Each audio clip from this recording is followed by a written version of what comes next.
The night my brother pulled me over, the flashing lights appeared without warning. 1 second, I was driving through the quiet stretch of highway, the familiar hum of tires against asphalt filling the car. The next, red and blue reflections exploded across my rearview mirror, cutting through the darkness like lightning. For a moment, I honestly thought it had to be someone else, not me. I hadn't been speeding. I hadn't drifted lanes. I hadn't done anything wrong. Still, instinct took over. I slowed the car and guided it carefully toward the shoulder. Gravel crunched beneath the tires as I came to a stop.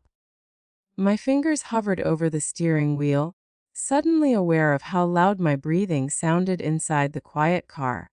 Then I saw the patrol vehicle clearly in my mirror. And everything inside me went cold, because I recognized the number on the front bumper. I knew that car. Which meant I knew who was inside it. Officer Nolan Kessler stepped out. My brother. He closed the patrol door slowly, like he wasn't in any hurry. His movements were calm, deliberate, rehearsed. The kind of walk that carried authority even when no one else was watching. He approached my car from behind, one hand resting casually near his belt. Not touching his weapon, not threatening, just reminding that he could. I stared straight ahead, forcing my hands to stay still on the steering wheel. My pulse hammered so hard I could feel it in my throat, but my face stayed calm. I had learned a long time ago that Nolan fed off reactions. Fear, anger, confusion, it didn't matter.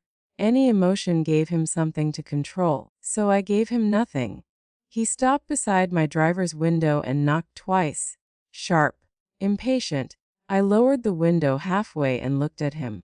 For a split second, something flickered in his eyes. Recognition maybe, or irritation. Then it vanished. License and registration, he said. His voice was flat, professional, cold. Not brother. Officer, I blinked once, studying him carefully.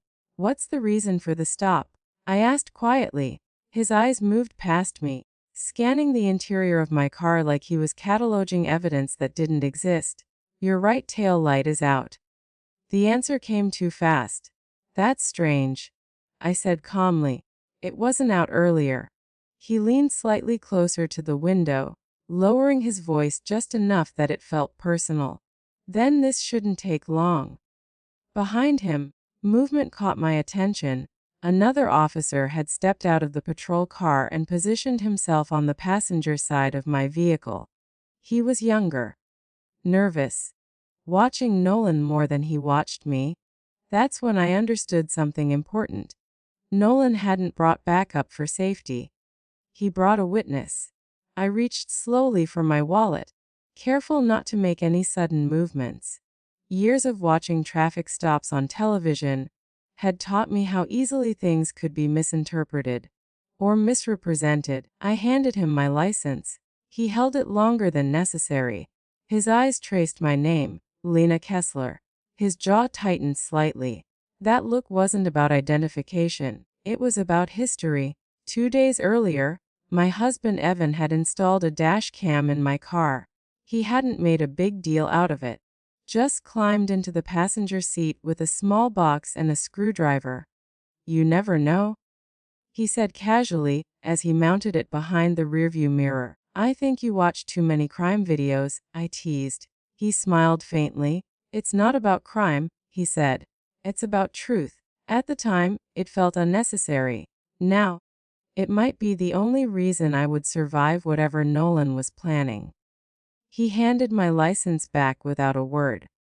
Then he said something that made my stomach drop. Step out of the vehicle. I stared at him. Why? His expression hardened. Step out. Now. His voice was louder this time. Louder on purpose, so the other officer could hear. So there would be no question later about whether he gave a clear command. I opened the door slowly and stepped onto the gravel shoulder. Cold air hit my skin, raising goosebumps along my arms. Cars passed behind us, their headlights sweeping briefly over the scene before disappearing into the night. No one stopped. No one ever stops. Nolan stepped closer, too close. close enough that I could see the faint scar on his chin from when we were kids, close enough that I could smell the faint scent of his cologne. Turn around, he said. I didn't move immediately. Is your body camera on? I asked. His eyes flashed, not fear, annoyance. Then he smiled. Worried about accountability? He asked. I'm worried about you, I replied. His smile vanished. For a moment, neither of us spoke. Then he said quietly, hands behind your back. The words didn't feel real. I hadn't done anything wrong. But I didn't argue. Arguing would only give him something to use. I placed my hands behind me. The handcuffs snapped shut with a metallic click that echoed louder than it should have. The sound felt permanent. The younger officer shifted uncomfortably nearby. Nolan, he said softly, a warning or a question. Nolan ignored him. She's being detained, he said loudly. His voice carried authority now.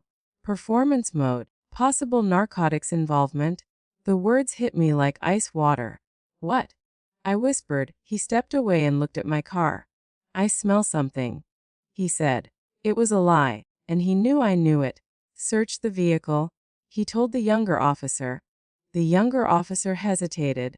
Nolan's voice sharpened. That's an order. The younger officer obeyed, because that's what officers do. They obey.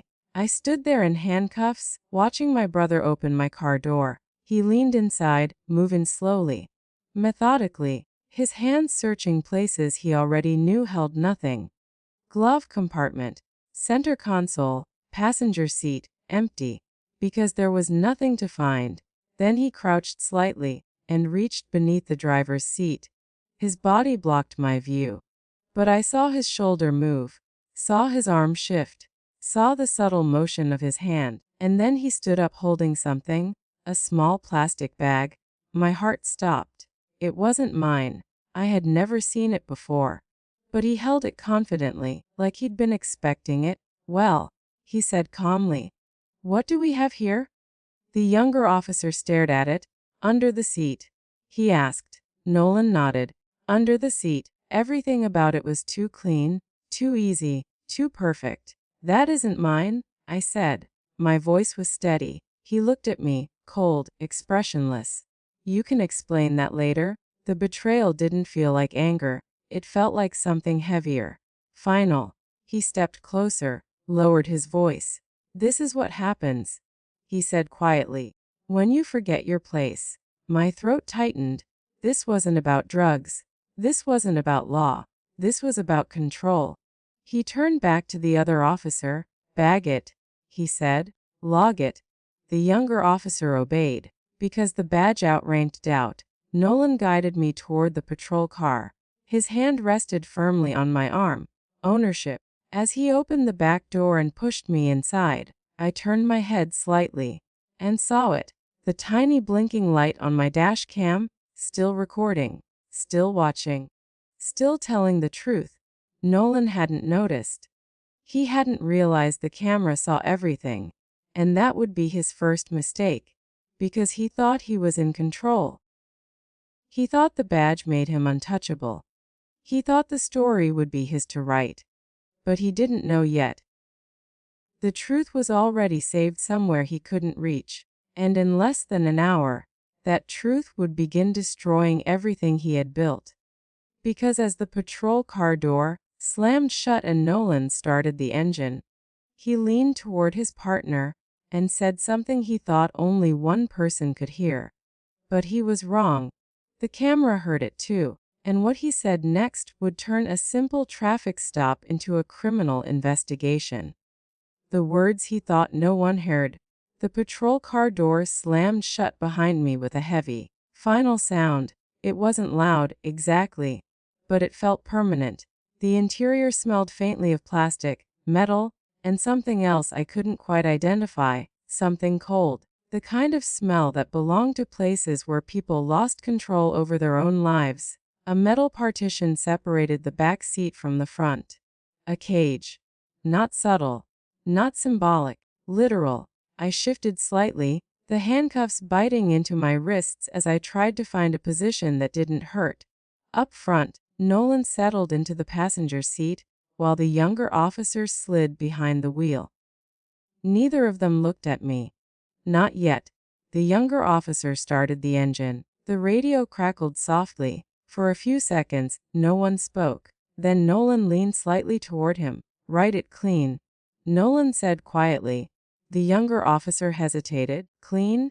he asked. Nolan's voice stayed calm. "Routine traffic stop. Suspicious behavior. Contraband observed during lawful search." The younger officer didn't answer immediately. He just nodded, but I saw his hands tighten on the steering wheel. He knew. Maybe not everything, but enough. I leaned forward slightly. "I want a lawyer," I said. My voice didn't shake. Nolan didn't turn around. "You'll get your phone call." "Not now. Later," when he decided. "I also want documentation of every item taken from my vehicle," I added. That made him glance back. His expression wasn't angry. It was irritated. Like I was complicating something that should have been simple. "You always were difficult," he muttered. I ignored him. Because this wasn't about winning an argument. This was about surviving one. The car pulled onto the road. Streetlights passed overhead in steady intervals, each one briefly illuminating Nolan's profile before letting it disappear again into shadow.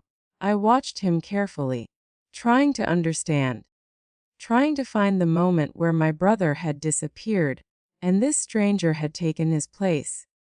Maybe that moment had happened years ago. Maybe I just hadn't wanted to see it.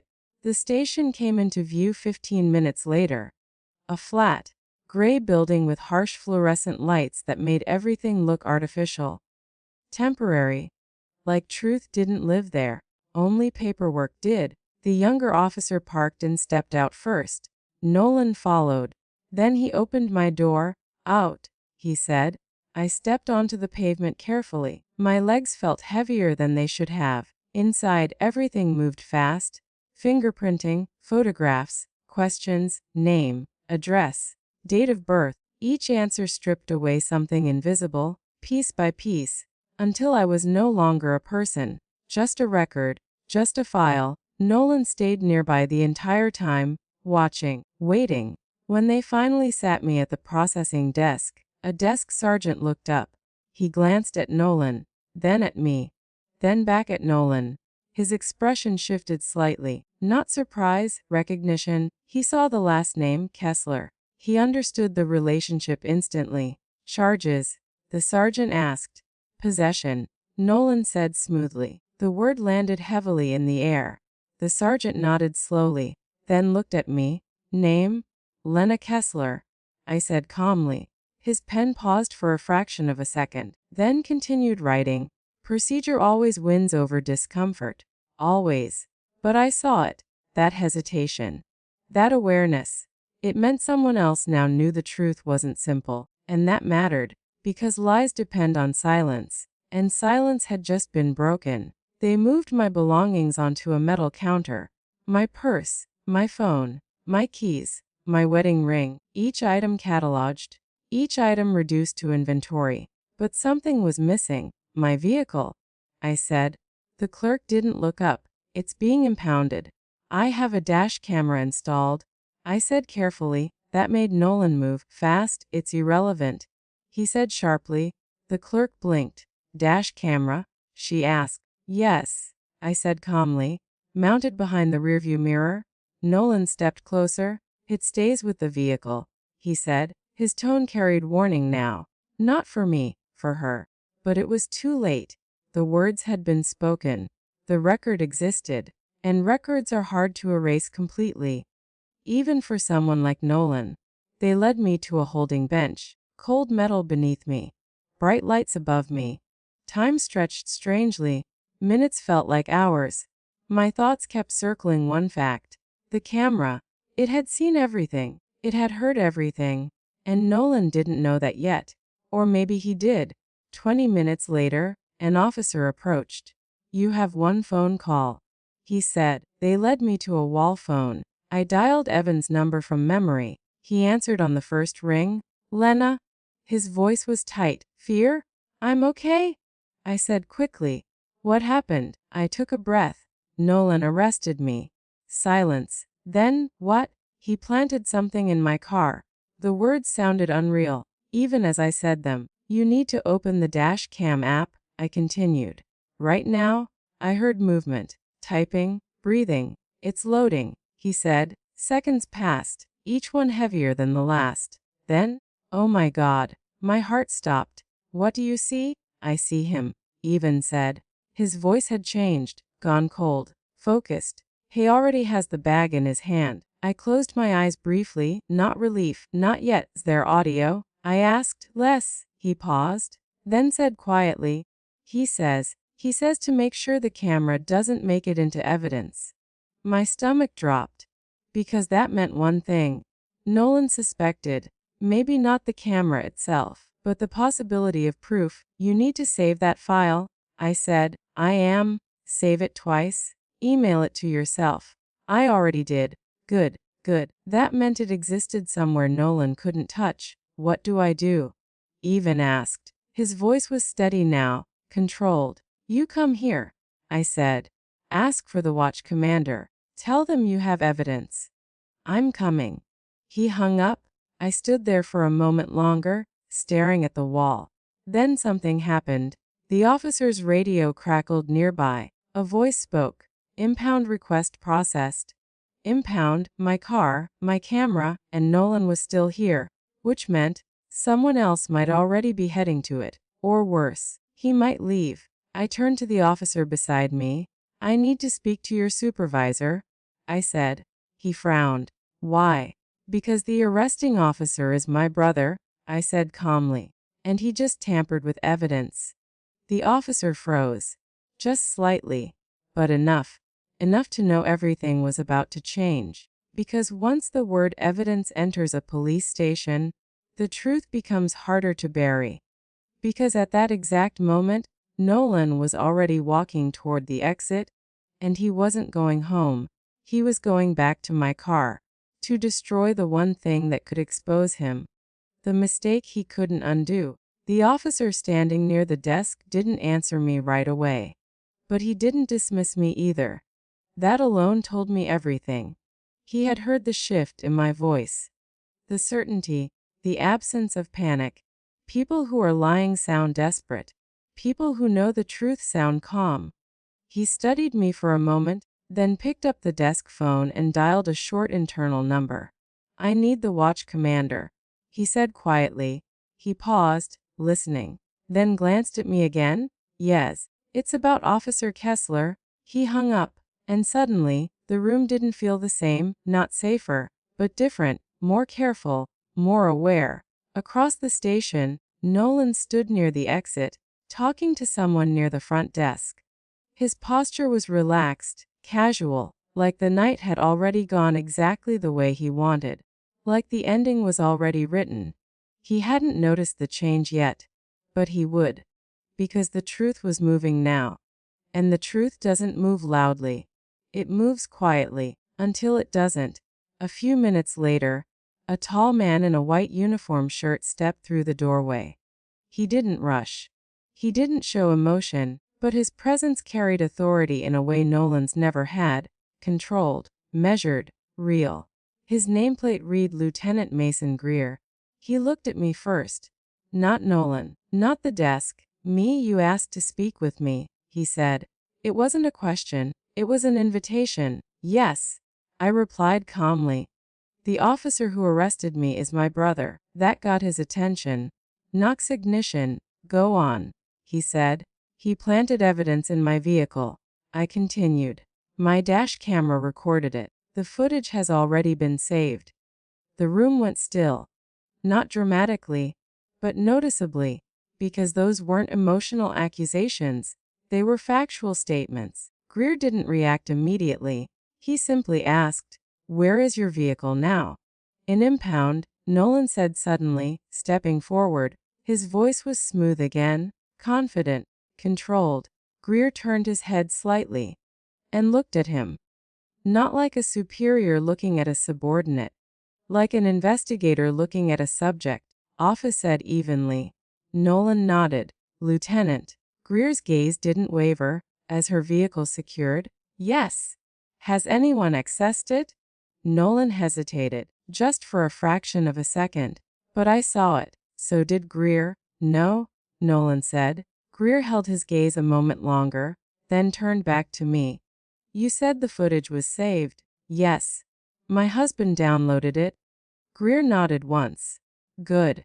That single word landed harder than anything else he could have said, because it meant he understood the importance immediately.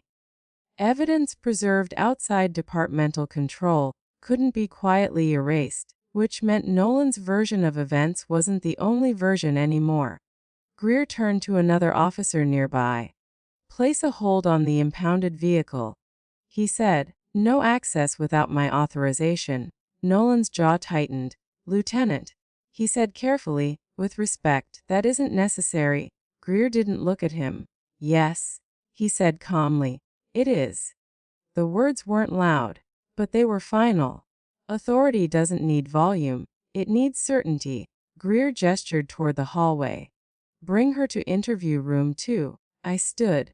My legs felt steady now, not because I wasn't afraid, but because fear had been replaced by something stronger. Proof. Inside the interview room, the air smelled faintly of disinfectant and stale coffee. A small camera was mounted high in the corner, recording everything. Greer sat across from me. Start from the beginning, he said. So I did. I described the stop, the search, the bag. The words Nolan had spoken. I kept my voice calm, precise. Emotion complicates truth. Facts clarify it. Greer listened without interrupting, without reacting. When I finished, he nodded once, then stood. I'll be right back, he said. He stepped out, and for the first time since the handcuffs clicked around my wrists, I allowed myself to breathe fully. Because Nolan wasn't in control anymore. Procedure was. And procedure has rules. Outside the room, I heard voices, low, tense, then footsteps. The door opened again. Greer entered. And behind him, Nolan. He walked in confidently at first. But the confidence shifted when he saw the setup. The camera. The closed room. The separation. This wasn't routine anymore. Greer gestured toward the chair. Sit. Nolan didn't argue, but his eyes found mine, cold, accusing. Like this was my fault. Greer spoke calmly. She says you planted evidence. Nolan laughed softly. That's ridiculous. Greer didn't react. She says her dash camera recorded the search. Nolan's expression didn't change, but something behind his eyes tightened. Dash cameras can be misleading, Nolan said smoothly. Greer nodded slightly. That's why we preserve all available footage. Silence stretched between them. Then, a knock on the door. It opened, and Evan stepped inside. His face was pale, but his eyes were focused, determined. He held his phone tightly in his hand.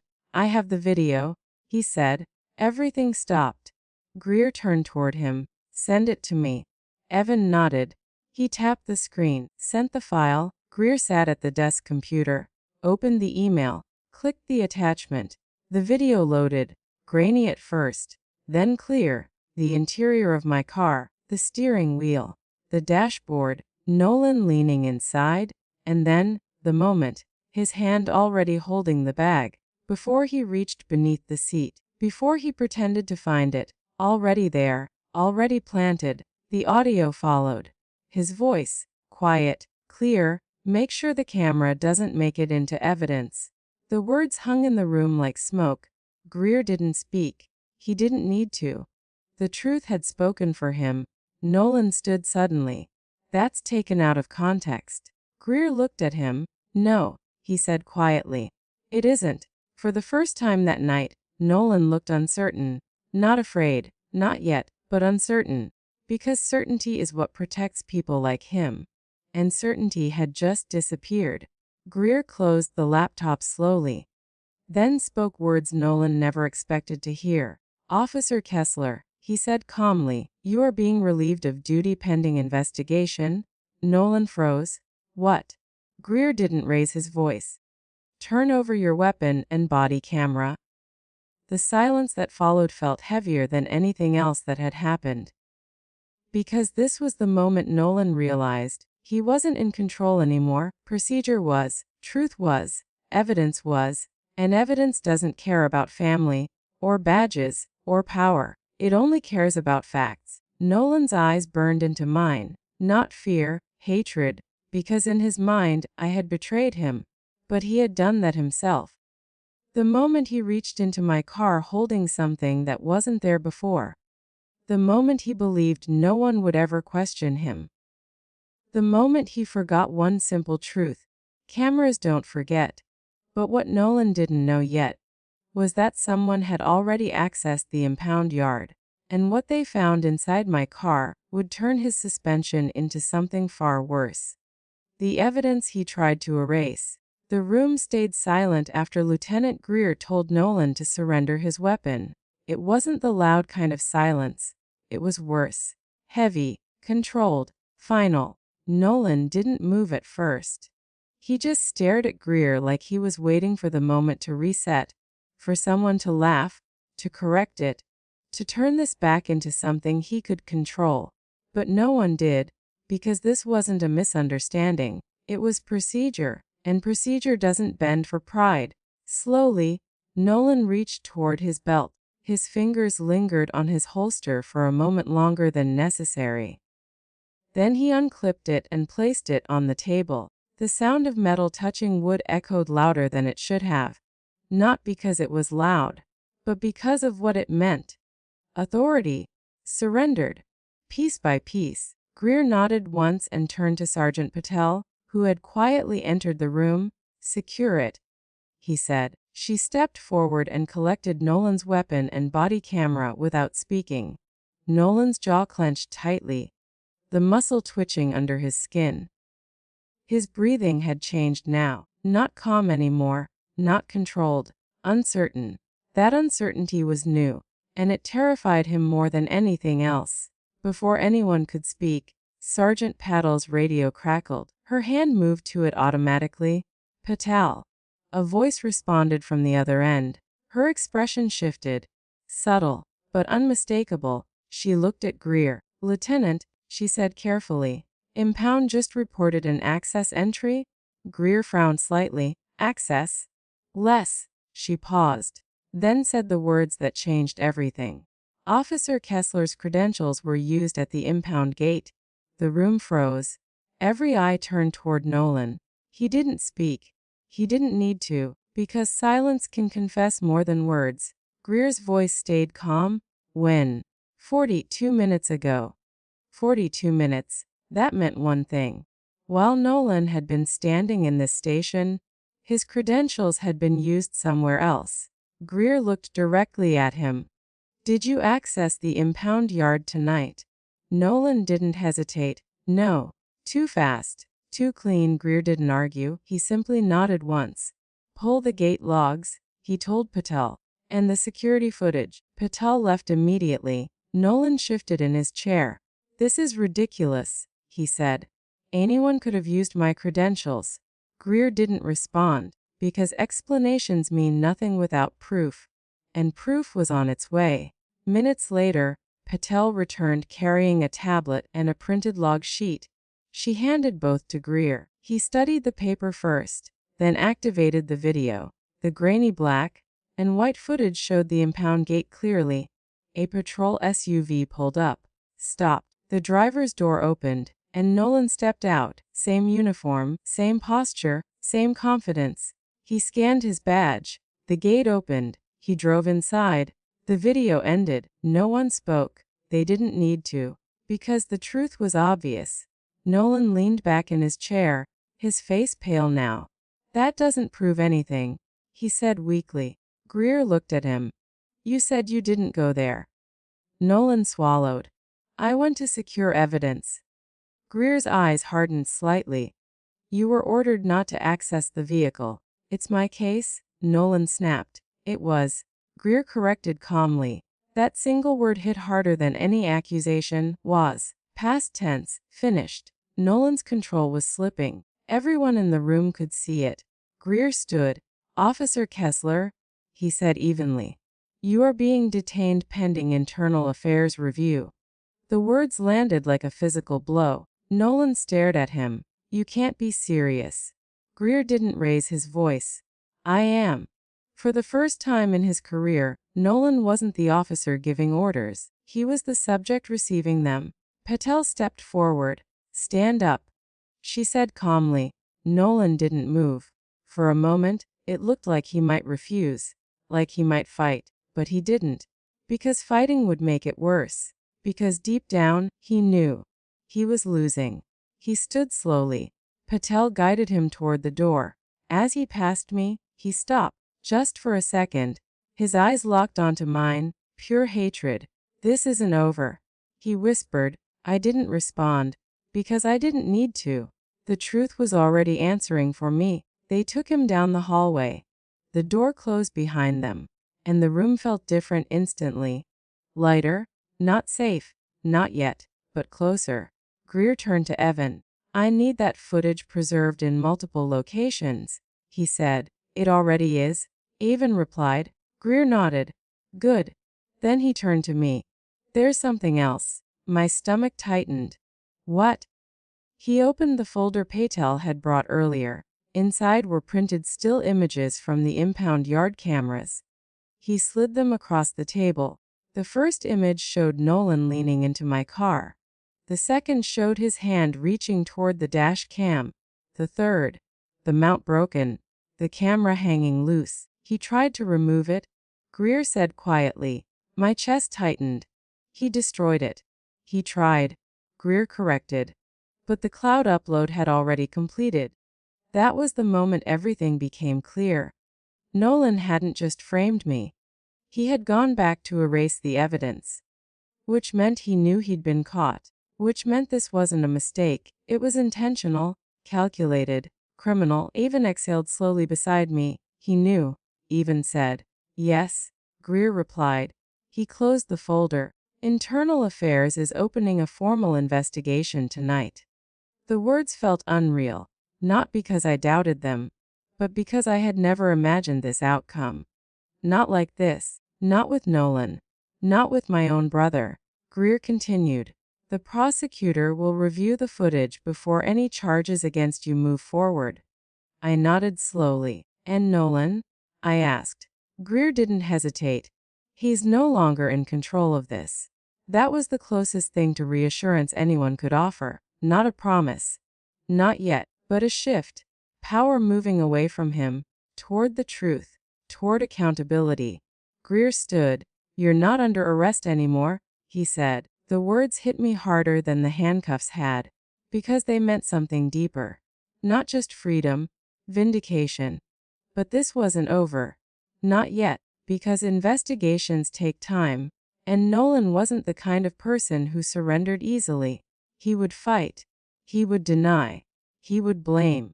But none of that could erase what had already been recorded. Because the camera had seen everything. And now, so had everyone else. But even after being detained, Nolan made one last desperate claim. He said I had set him up, and what happened next would decide whether he lost his badge, or his freedom. The truth he couldn't escape. They brought Nolan back into the building in handcuffs. Not through the front entrance, through the side hallway. Quietly, carefully.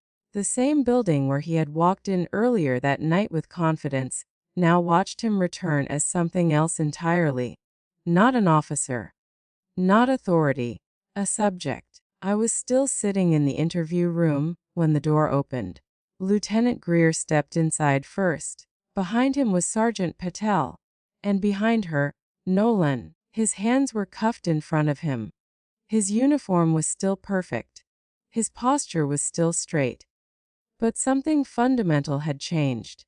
The illusion was gone. Power doesn't disappear loudly. It disappears quietly, one realization at a time.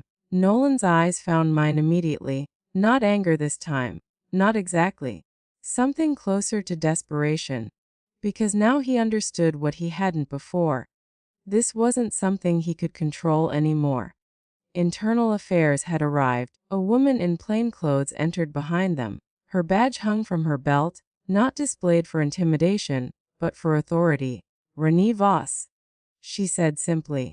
Internal affairs. She didn't sit immediately. She studied Nolan first, then me, then Greer. She understood the situation instantly, because she had seen it before. Power abused, truth buried, and sometimes truth recovered. She sat across from Nolan.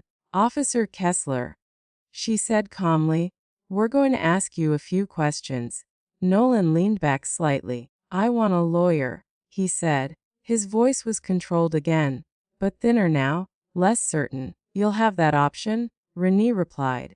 But first, I need to clarify a few facts. She placed a printed still image on the table. The impound yard footage. Him, standing beside my car, reaching inside. Did you access this vehicle after being ordered not to? Nolan didn't hesitate. I was securing evidence. Renee nodded slowly. And did you turn off your body camera during the initial search? Nolan's jaw tightened. It malfunctioned. Renee didn't argue. She simply placed another document on the table. Body camera metadata, she said. Manual deactivation at 21:14:1. Silence filled the room. Because data doesn't lie. People do. But systems don't. Nolan shifted slightly, then said something that made the air change again. She set me up. He looked directly at me. This was her plan. She knew I'd pull her over. The accusation didn't surprise me. It was predictable. Desperation always looks for someone else to blame. Renee didn't react emotionally. She simply asked, how? Nolan leaned forward. She installed the camera. She provoked me.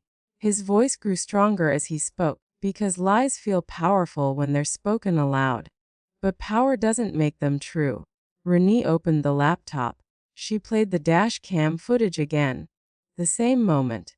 His hand, already holding the bag. Before he reached under the seat, she paused the frame, then zoomed in. Explain this, she said calmly.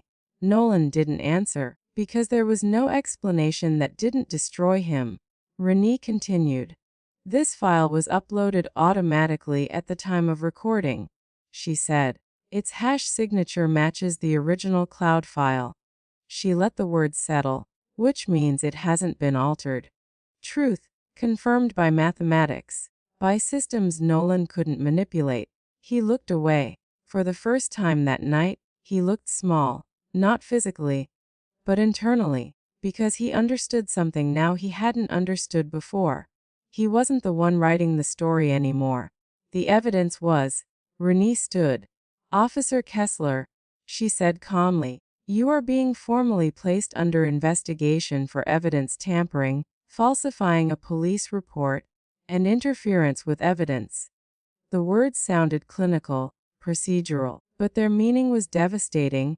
Nolan's breathing changed, faster, shallower. He looked at Greer. You're really doing this? Greer didn't hesitate. You did this? The distinction mattered. Cause, effect, action, consequence. Patel stepped forward. She guided Nolan toward the door. He stopped once more, turned toward me. You think this makes you better than me? He asked quietly. I met his eyes, and answered honestly. No, I said. It makes me free. He didn't respond, because there was nothing left to say. They let him out, and this time, he didn't come back. The station felt different after he was gone. Quieter, not because sound had disappeared, but because tension had. Greer returned a few minutes later. He held a single document. He placed it on the table in front of me. The prosecutor has declined to file charges against you, he said. The words felt unreal, not because I didn't believe them, but because of what they represented. Closure, vindication, truth, officially recognized. My name was cleared, not quietly, not informally, officially. Evan took my hand. His grip was steady, grounding. We left the station together. The night air felt colder than before, but cleaner, lighter, like something invisible had been lifted. Behind us, the station stood exactly the same as it always had. Concrete, glass, steel, unchanged. But everything inside it had changed, because truth had entered it, and truth doesn't leave things the way it found them. In the weeks that followed, The consequences unfolded exactly as procedure demanded. Internal Affairs completed their investigation. The evidence was undeniable. The dashcam footage, the body camera metadata, the impound yard access logs, each piece aligned perfectly, each piece told the same story. Nolan was terminated from the department. Not quietly, officially. His badge revoked. His authority removed. Charges were filed: evidence tampering, falsifying reports, misconduct, not accusations, facts. He lost everything he had tried to protect. Not because of me, because of himself. The department issued a formal letter clearing my name. It arrived in the mail 2 weeks later. Plain envelope. Official letterhead. Simple words, but they meant everything. I kept it, not as a reminder of pain, but as a reminder of truth. Because truth doesn't always arrive quickly, but when it does, it stays. The dash camera mount was broken, the plastic cracked, the wire damaged, but it had done its job. It had seen what Nolan thought no one would ever see. It had heard what Nolan thought no one would ever hear. It had remembered when Nolan hoped everything would be forgotten. People lie. People manipulate. People abuse power. But evidence remembers. And in the end, that was the only thing that mattered. Not his badge. Not his authority. Not his version of events. Only the truth. And the truth had spoken. Because in the end, it wasn't revenge that destroyed him. It was the one thing he never thought to fear. Proof. And all it took was one camera he chose to ignore.